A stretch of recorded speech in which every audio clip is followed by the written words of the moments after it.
everyone, Namaskar. Welcome to SuperGrads CAT.Dive Top Rankers. So today we will be solving certain questions on statements and conclusions. We will be learning about what are statements and what are conclusions. For this, we have to understand what is this variety related to, and what type of questions can be asked. So let us first discuss what is an statement and what is a conclusion, and what are the basic things that you should keep in mind. If we talk about a statement and conclusion, these are two different statements and you have to relate them. And once you try to relate them, the second one might be the effect of the first one. So we can assume that statement relates to the cause and conclusion can be called as effect of the cause. Whatever has happened, there will be some implications directly or indirectly, which will be called as the conclusion of the given situation or the given statements. And what one should keep in mind while framing the conclusions. Once you go through these statements, you will realize कि what is the context. और जैसे ही आपने context set कर लिया, उसके बाद उसी से हमें कंक्लूजन ड्रॉ करना होता है. तो व्हाट आर दी मिस्टेक्स, क्या क्या गलतियां होती जो हमें नहीं करनी है. तो let us see the first one, that don't make any assumptions. What happens? All of a sudden we start making assumptions. We start applying commonly known facts. अरे ऐसे तो होता ही है, या ये तो मुझे पता है. Don't make any assumption. Do not apply any commonly known thing into the given statement or the given argument. जो भी argument दिया है वही अपना full fledged argument है, वही अपना फुल फ्लेजेड कॉन्टेक्स्ट है. उसके बियॉन्ड, उससे पहले क्या हुआ वो भी हमें नहीं सोचना, उसके बाद क्या होगा वो भी हमें नहीं सोचना है. इतना कॉन्टेक्स्ट है, जो भी एक स्टेटमेंट, दो स्टेटमेंट या एक पैराग्राफ, जितना भी आपको कॉन्टेक्स्ट दिया हुआ है, उससे हम क्या कंक्लूड कर सकते हैं, बस उतना ही सोचना है. गॉट इट और नॉट? तो आउट ऑफ कॉन्टेक्स्ट नहीं जाना है, मतलब do not make any assumptions. और समटाइम्स इट हैपेंस, मतलब अजम्पशन कहाँ ले लेते हैं हम, we try for truthful notions, means whatever is happening, what is my idea, what is my belief, so we try to act on those parameters कि अरे ऐसा है तो ऐसा ही होगा, या ऐसा होता आया है, या this is the rule. नहीं, don't go by any general rule book. It should be well defined. It should be well defined and related to context. Next, the information provided in the statement is the only requirement for a candidate to answer. Whatever you are reading in the statement, that is the only requirement. Do not go for any truthful notions or any ideas or any beliefs, whatever you have. No assumptions must be made. So ultimately, don't make any assumptions. Next, the statement as well as conclusion must be interrelated. दूसरी चीज, there should be a link that should be interrelated. It should not go beyond the context, or it should not sound irrelevant, or there should not be any contradiction. Got it? ऐसा नहीं होना चाहिए कि statement one कह रहा है कि loss should be enforced for taxes, और कंक्लूजन आप दे रहे हो कि टैक्स रिडम्पशन इज नॉट, और आई कैन से कि if I am not paying the taxes it is not a illegal thing. That should not be the conclusion. आप context में कह रहे हो कि भाई टैक्सेस के लिए लॉ होने चाहिए, और कंक्लूजन में कह रहे हो कि अगर टैक्स नहीं भरा तो कानूनी कार्रवाई नहीं होनी चाहिए. So they both should align. There should not be any mutual contradiction. It should not be कि एक कह रहा है pole A, एक कह रहा है pole B. This should not be poles apart, or should not be the opposites of each other. Next, what you need to do, read the statement carefully and look for the keywords. अब हमने context set कर लिया, कोई assumptions नहीं किए, फिर भी answer गलत हो गया, तो वो क्या होता है कि हमने keywords नहीं पढ़े. Which of the following, उन्होंने definitely true पूछा ही नहीं है और हमने आंसर कर दिया none of the above. उन्होंने पूछा which of the following is probably true, which of the following is probably false, which of the following is definitely true, which of the following is definitely false, which of the following is a conclusion. तो जब is word होता है तो वो automatically they are asking for the definite truth, but अगर probably लगा दिया word तो they are asking for partial truth as well. तो probably truth में जरूरी नहीं कि it has to apply in all situation. When it comes to definitely truth, it has to be truth, it has to be true throughout the argument. But when it comes to probably, it may vary from condition to condition. In certain conditions, it is applicable as the conclusion, and in some conditions, it is not applicable.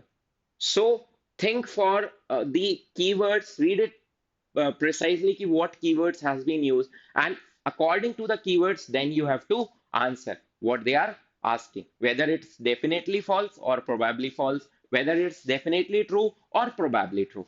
Got it or not? So look for the keywords properly. They are asking for conclusion or inference, वो भी देखना पड़ेगा. Clear है? समझ में आई बात? तो these are the 3 or 4 major things that you should keep in mind. And to relate, just keep in mind these are the pre-effects of something. Statements are the pre-effects and conclusion is the post-effect. What we can deduce out of reading it. उसको पढ़ के हम क्या deduce कर सकते हैं? And it has to be true in every situation. कोई भी ऐसा fact नहीं आ सकता अब out of the मतलब apart from the context, है ना. कॉन्टेक्स्ट में से, कॉन्टेक्स्ट के बाहर से कोई भी ऐसी चीज नहीं हमें लेनी है अपार्ट फ्रॉम द कॉन्टेक्स्ट जो हमारे कंक्लूजन को क्या कर दे, कॉन्ट्राडिक्ट कर दे. गॉट इट और not? So do not go beyond the context. Is that clear?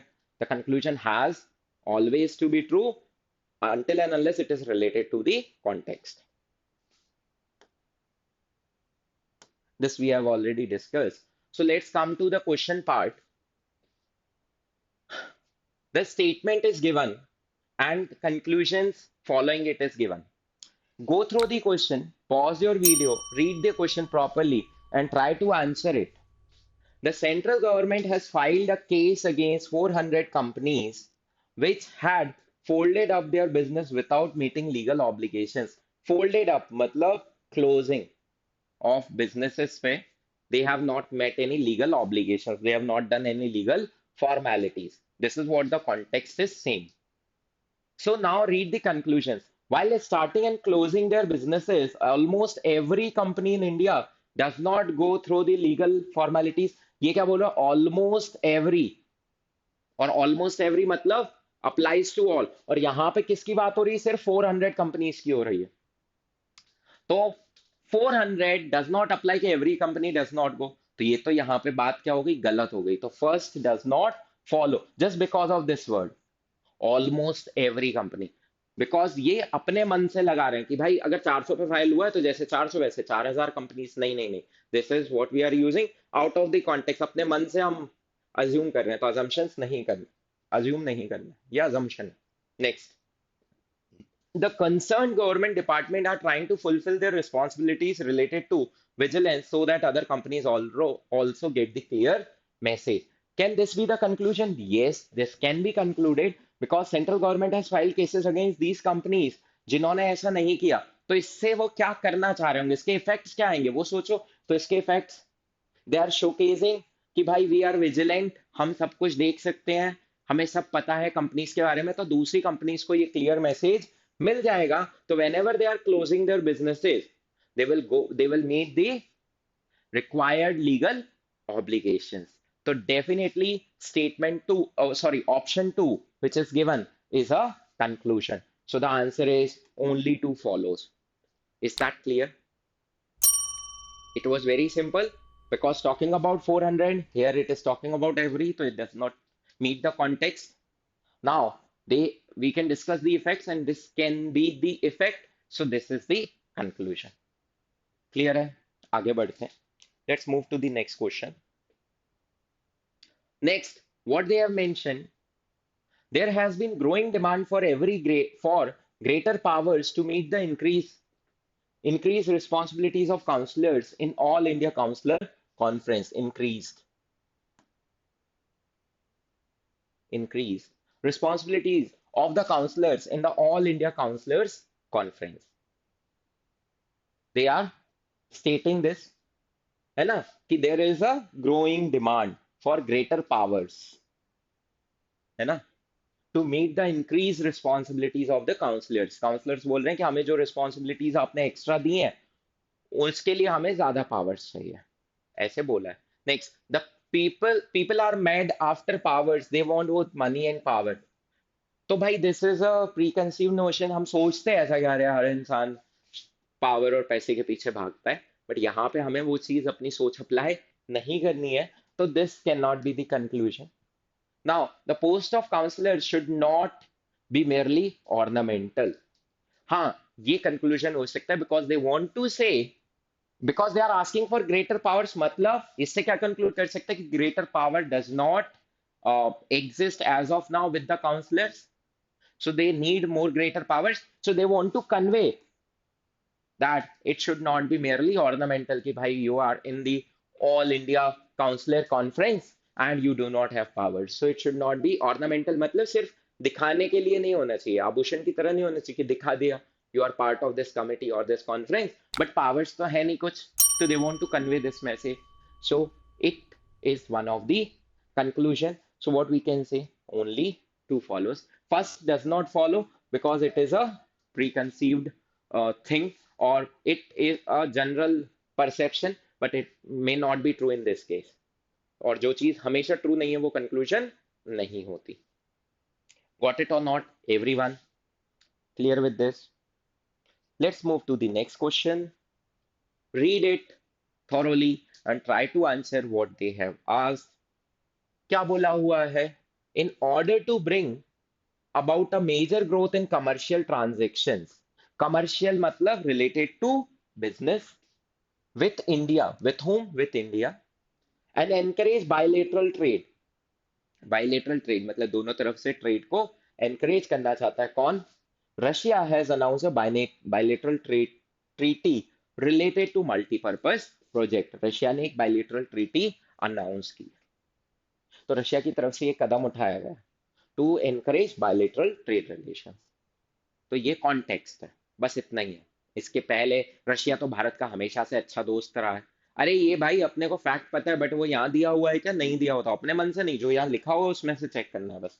India is also willing to strengthen its dealings and trade with Russia. पहला conclusion इन्होंने ये दिया है. दूसरा, every country should develop commercial relation with. Again ये क्या एक general statement है, हम बोल रहे हैं सबको ट्रेड रिलेशन बनाने चाहिए एक दूसरे के साथ. अरे सबको बनाने चाहिए वो तो जनरल आउटकम है, पर इसका आउटकम है क्या? क्या ये बात कन्वे करना चाह रहा है कि भाई सबको बनाने चाहिए? यहाँ पे अगर लास्ट में लिखा होता hence every country should look forward in this direction, तो ये कंक्लूजन हो सकता था because this is what this statement wants to convey, but ऐसा नहीं है. तो दूसरा वाला तो डेफिनेटली नहीं है ना. Next, India is also willing to strengthen. Obviously जब भी वर्ड आता है बायलेटरल, बायलेटरल तो obviously there are existing trade relations. ऐसा तो है नहीं रशिया अकेला कोशिश कर रहा है. When it comes to bilateral so both the nations are equally involved in the business. So India is also willing to strengthen its dealing and trade with Russia. India भी ये सोचता होगा तभी तो बायलेटरल ट्रेड करता है. तो क्या ये कंक्लूड किया जा सकता है? बिल्कुल कंक्लूड किया जा सकता है. When it is a bilateral thing so both nations are equally involved, hence India is also willing to set up the willing to strengthen its dealing. India भी कोशिश कर रहा होगा क्योंकि बायलेटरल ट्रीटी ऐसी तो होती नहीं है ना कि रशिया का मन है उसने बोला इंडिया को भाई तुम्हें हमारी बात माननी पड़ेगी. नहीं, India is also agreed to it. Then only ना कि भाई इंडिया पता चला उनने तो सामान भेज दिया हमने इंपोर्ट ही नहीं किया, इंटरनेशनल बॉर्डर पे ही रोक दिया, या हमने अपना सामान वो बोल रहे हैं हमें बेचो हम बेचेंगे ही नहीं, हम भेजेंगे ही नहीं, ऐसा थोड़ी होता है. तो both are willing to set up trade, so that is why this can be the conclusion. So the answer is only one follows. Is that clear? किसी को भी कोई दिक्कत इसमें? तो this is how you have to think. यहाँ पे ये वर्ड की वजह से ये आंसर आ पा रहा है. When it comes to bilateral treaty it is from both the nations. Clear है? Next, go through the question. Yes, I know honesty is the primary concern for discharging the duties of a police officer, and my officers are aware of this. Statement of a police commissioner of city S. कोई भी city है S नाम की, वहां के police commissioner ने क्या दिया है? Yes, I know honesty is the primary concern for discharging the duties of a police officer, and my officers are aware of this. अब ये जो स्टेटमेंट है, let us check. The statement of the police commissioner of city is absolutely right. अगर हम बोलते हैं कि हमेशा सही है ये बात, तो दिस इज अ प्री, भाई ऐसा तो होना ही चाहिए. तो this is a general perception, हमें परसेप्शन अजम्पशंस नहीं लगाने हैं. तो ऐसा होना ही चाहिए, नहीं नहीं ये नहीं बोल सकते भाई, गलत भी हो सकता है वो. Next, the statement of police commissioner of city is not absolutely right. तो कुछ लोग होंगे जो बोलेंगे ये बिल्कुल सही बोल रहा है, बी पोर्शन आधे लोग होंगे जो बोलेंगे, कुछ लोग होंगे बोलेंगे बिल्कुल सही नहीं बोल रहा है। लेकिन अगर इन दोनों को मिला दिया जाए तो या तो वो सही बोल रहा है या गलत बोल रहा है, मतलब सही भी हो सकता है गलत भी हो सकता है, या तो सही है या गलत है, यही दो पॉसिबिलिटी बनती है। तो first only is not true, second only is not true, but when it comes to either one और टू, या तो वो एब्सोल्युटली राइट है या एब्सोल्युटली रॉन्ग है। दोनों में से कोई एक चीज हो सकती है ना, या तो राइट है या रॉन्ग है, दो ही तो ऑप्शन है उसके पास। कुछ लोग बोलेंगे राइट, कुछ लोग बोलेंगे रॉन्ग, पूरा कवर हो गया। तो this can be concluded either one और टू, इसी में से एक आंसर आएगा, whether is statement is absolutely right और is statement is absolutely wrong. Got it और not, is not absolutely right मतलब प्रोबेबली, या तो वो पार्शली सही है या पूरा सही है। क्लियर है? तो क्योंकि इसमें दोनों चीजें कवर हो रही हैं, इसलिए हमने कौन सी रिलेशन यूज करते हैं जब दोनों ही एग्जॉस्ट हो रही हो, दोनों को मिला के पूरा सैंपल एग्जॉस्ट हो रहा हो, कौन सा रिलेशन यूज करते हैं। और clear? Let's move to the next question. Please go through this, read it and see what can be done. The electricity board of state X has given ultimatum to the farmers to either regularize their electric connection by the end of June 2010 or face legal procedures. तो जो police sorry electricity board है उसने उनको ultimatum दिया है कि इधर you regularise, मतलब there should be a proper connection, और be ready to face the legal procedures. या तो लीगल कार्रवाई की जाएगी तुम्हारे खिलाफ, या फिर अपना कनेक्शन रेगुलराइज कर लो, ऐसे परमानेंट कनेक्शन लेके रजिस्टर करवा लो, ये बोला गया।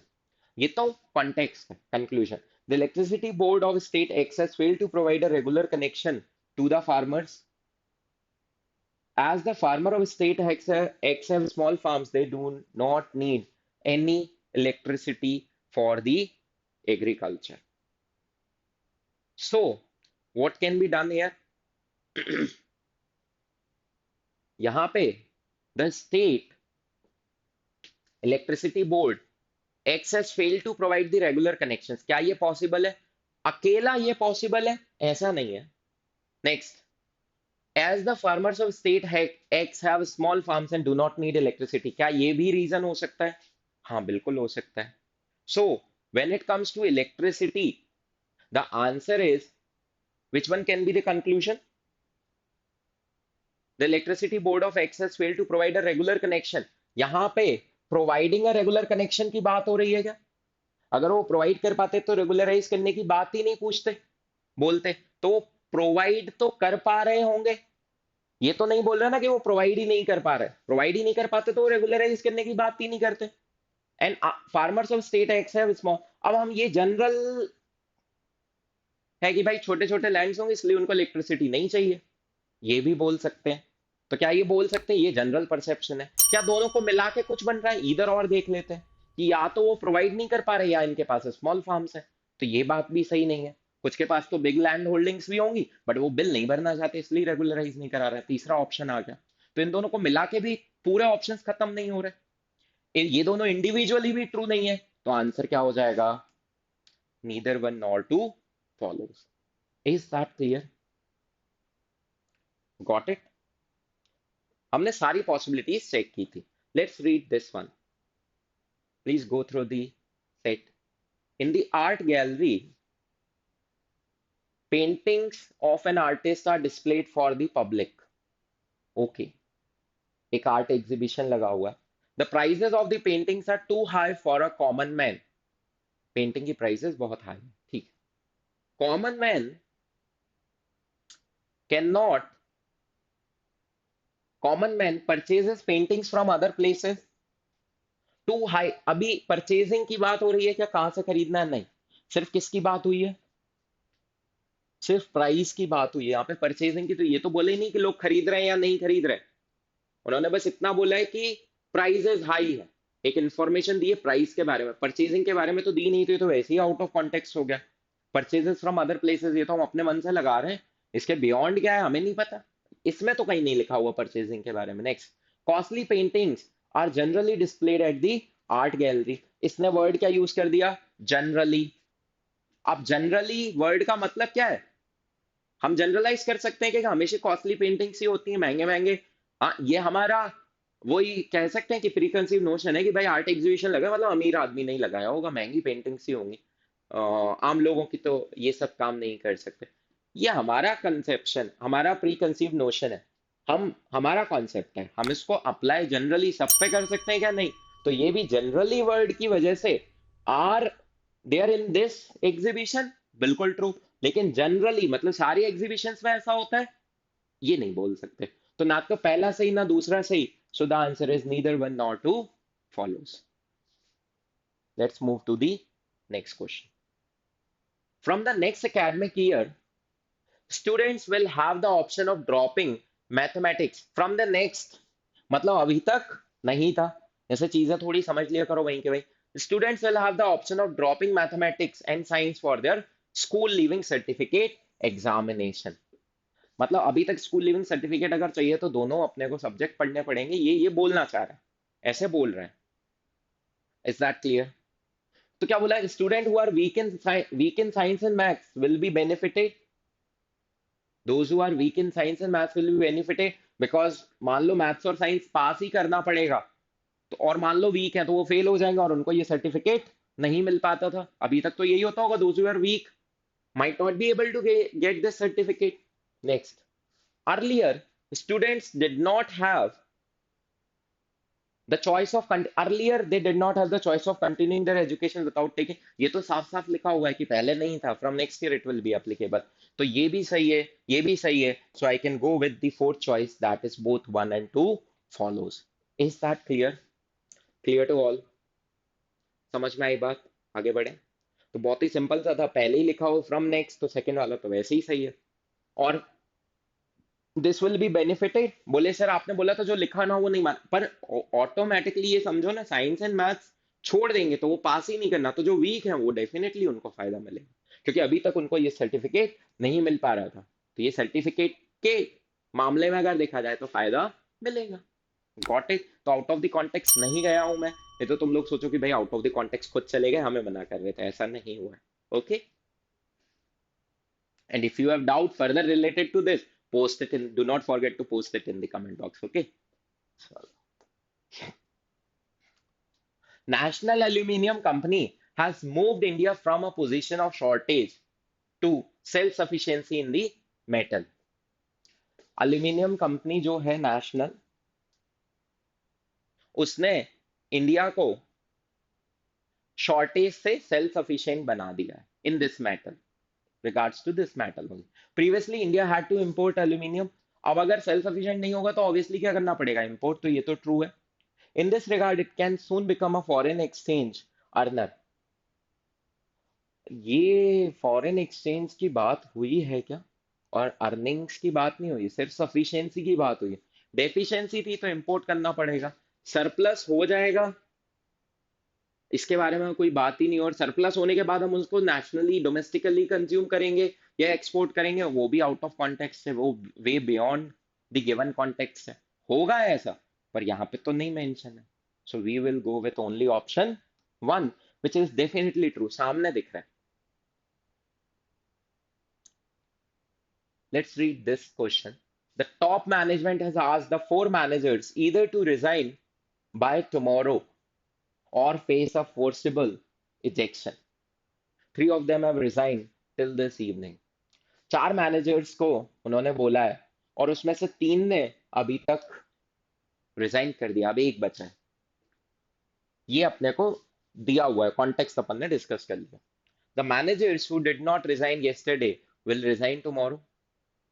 जिसने कल रिजाइन नहीं किया वो कल रिजाइन कर देंगे, because they have to resign by tomorrow. तो कल तक रिजाइन कर देंगे, ये एक पॉसिबिलिटी है बिल्कुल।